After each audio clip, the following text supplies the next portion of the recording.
Before we get into our in-focus discussion about Native American Muslims, we want to show you a clip from the Tea Project.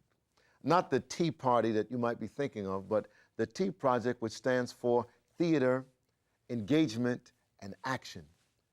The Tea Project's idea is to build peace by helping people cross the barriers of religious and cultural differences by combining story collection, theater performance, and live dialogue. Here is Sultana's story. I've never felt a conflict between being a Muslim and being American.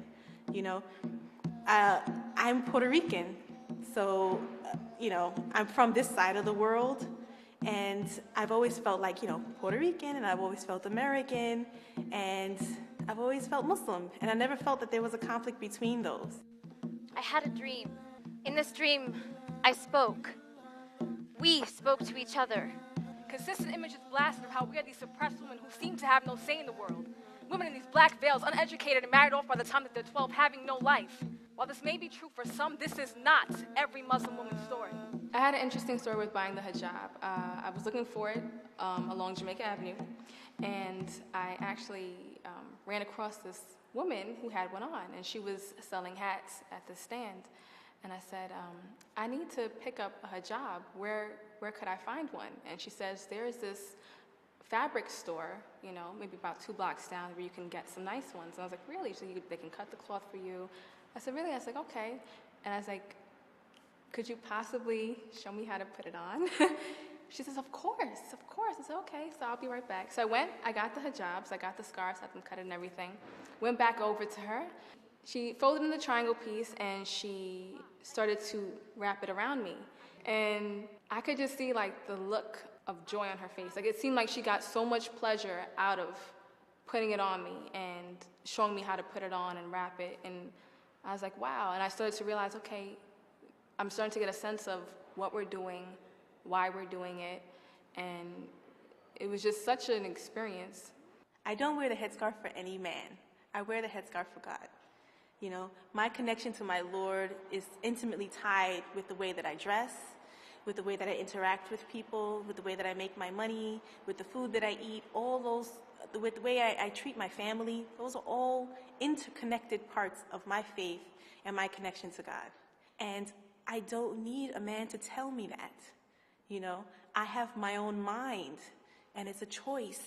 And that's empowering, which is completely opposite from what is perceived, that it's disempowering. In horror, I am haunted by the thoughts of the outsiders, the other unknowns who dare not ask me who I am, but assume the right to tell me I am not free. Why do they think this? Do they not know that this is my choice? Wouldn't they really like to know? If only they would just ask. And when we performed at the premiere, in the facilitation, a woman stood up and asked a question. She said, I am Muslim, but I choose not to wear a headscarf.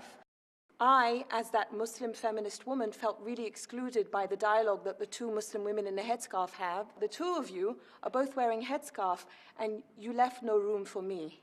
So where am I in your dialogue? So you as a Muslim woman who's made that choice somehow didn't feel at all represented up here. Absolutely. What would you say then about that choice not to? I actually wore a headscarf for 9 years. I chose to wear it and I chose to take it off. And the reason I chose to take it off is because in the Quran, my holy book, there are only 2 verses that refer to the way a woman should dress. And so to dilute my entire existence into a headscarf, for me, basically just it kills my religion for me. It's not about the way I look, it's my relationship with God. There's such an incredible diversity among Muslims. We're not monolithic. And that's why I say what I say. I salute you for bringing that voice out, but just recognize me as well, is what I'm saying. I think when we did the show at the premiere, we really got a sense that we were close, but we hadn't landed yet. It wasn't quite right. And we took 2 weeks to just pour over it and do some edits and take the comments that came to us from the audience during the premiere. Now that we've got all this, we've got to go back to where we were when we wrote it. And I think we have to look at that again and say, okay, are we doing that right? I think it's important to show that a lot of women, even around the world, who are Muslim, they don't cover. It's not one of the 5 pillars of faith. It's important in the faith, but you can be Muslim and not cover. There is a choice Behind the veil, for me. But I know that there are women in this world who do not have a choice. Women who are struggling for the right to walk as full citizens. And I work to make this a safer world for them. And for that, I must exercise my right to choose. So today, I choose not to wear the veil. Although you may be able to tell a Muslim by their kufi or by their headscarf, above all else, you will find it in their heart. At first, I said, well, how effective is it going to be that they're not Muslims? And then after I saw the performance, I realized that it was really important that they were not Muslims. You know, it's for me to say, I'm not dangerous, I'm not a terrorist is one thing. People expect me to say that. But for somebody else who's part of another circle to look back and say, they're not terrorists, they're not dangerous. They're people who share a common human experience with us is very powerful, and I appreciated it. If only Muslims can tell Muslim stories, and if only African Americans can tell African American stories, and only to each other, then we're nowhere.